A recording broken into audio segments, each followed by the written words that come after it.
Boom. Ben Parker of CardinalSportsReport.com here with Stanford graduate student defensive lineman Clay Patterson. Got to ask you first about the name Clay. Just where does that come from? How did that come about? Clay is like I'm molded in clay by God's hands. So he molds my heart like clay. Wow, that's like where your name comes from? Yeah. That is like such a cool origin name of your name. I love that. Yeah. That's great. Awesome. Good stuff. Kind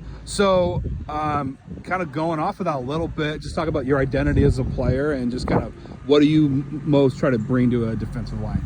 So my identity comes through Christ. So grew up a Christian, faith's a big part of my life, and then carrying that over into the locker room with the D-line is just leading with love and leading as an example, showing how things are done the right way and just being a good example for the guys. Beautiful. And talk about too, just what have you most liked about being here at Stanford? This is your second season. Last year you played in 4 games. We're injured for much of the year, but what have you most enjoyed about your Stanford experience so far here? Yeah, I think that my favorite thing so far is just the locker room. Just a great group of guys, super close with all the D-line and a lot of guys on the team. So it's just the family atmosphere, family vibe in the locker room. Yeah, and to talk about Coach Kolodji, what have you most liked about playing under him as a coach? Yeah, I think the biggest thing for me playing under Coach K is just his detail in on the schemes and teaching me how to become a better player by understanding the full picture, like where the line's blocking, what the tight ends are doing, where the back is, what that means, and how our plays line into that, because that's been able to elevate my game, I feel like.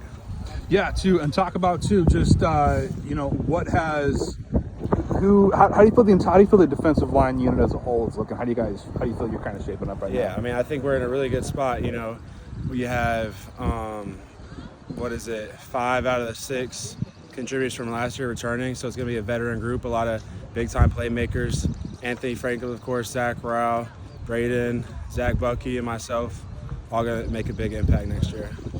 Yeah, and what's it like kind of being part of a room that's got some depth like that, where you can kind of rotate guys in and out of it? Yeah, I think it takes kind of some of pressure off everyone, just knowing that there's not going to be a drop-off, and that from play to play, it's going to be the same standard, and we're all holding each other to the same standard. Yeah, too, and talk about too. You were previously at another Ivy League school in Yale.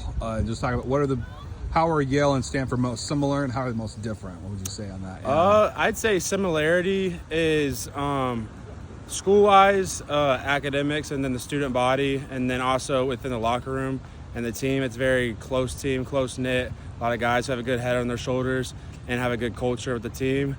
Differences, I think resources. Into football, it's a lot more resources here at Stanford, so that's probably the biggest difference. Yeah, how do you feel what's been the biggest, I guess, talk about the adjustment from the FCS level of Ivy League to FBS at Stanford? Just what's the biggest jump that you've noticed, or how's that kind of jump gone for you? Yeah. I'd say for the most part, it wasn't too crazy of a jump. I went against a lot of good talent in the Ivy League in my seasons. I'd say the biggest difference is probably just the depth on the teams. So the stars in the Ivy League could start a lot of places, but then when you start going to the 2s and 3s, that's probably where it's most different. That makes sense. Yeah. And so you talk about a little about, I think you're doing a post-bachelor program, is that? Yeah. What does that mean? What do you study? What does that entail exactly? Yeah.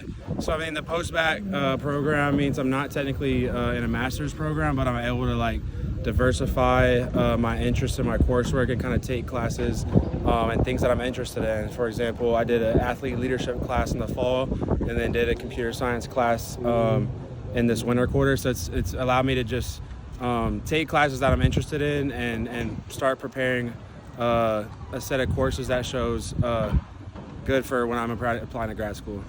Sweet. So you're not necessarily getting a specific degree or certificate or anything, but it's just you're adding these courses to your resume. And Yeah. Boom. Interesting. That's very cool. Thanks for that insight on that. Andrew Luck, what have you most liked about getting to know him as a general manager here at Stanford? I think just Andrew Luck. Anyone you meet and anyone who has said anything about him just has great things to say. And from our first encounter, when he texted the group that he wanted to meet with each person individually, that's just the guy. It's just who he is. He cares. He has passion. Walking around campus, he knows every single person's name. He knows the athletes on a different sport. He's a Stanford man through and through. So it's good to see that example to be more like and also be led under. He's a great leader. Yeah, and then Frank Reich, new head coach coming in. What's that been like? What do you both I like? mean, What he's coach like? awesome. Yeah. It's only been 3 weeks, but the culture shift that the team's seen over those 3 weeks is crazy. And just his values that he's instilled in us already, him including the team. I think a cool thing that he's brought is including guys in the team meeting, having them speak up, having them being comfortable addressing the team, and then also him emphasizing the fact that we're going to be the best at studying the playbook and knowing our installs, and also the best at watching film. So just kind of mastering the things that don't require talent or anything like that, but just mastering the things that we can control.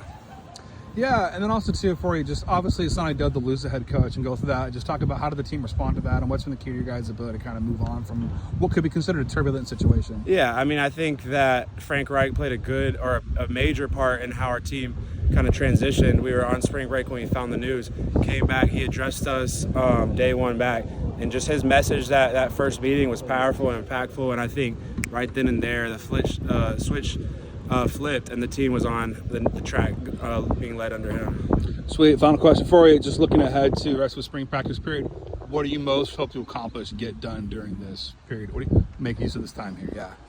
For spring ball? Yeah. What do you what areas are you most looking to kind of improve upon? Is it playbook? Is it you're getting back from injury? Kind of what's kind of the main focus for you now? Yeah. I think for me, just developing my confidence again in my shoulder, obviously coming off of labrum surgery, getting back out here. I think as a player, just my pass rush, always trying to work on certain things like my hands, my hips and feet. So that's definitely something I want to work in as I get this progression towards being live.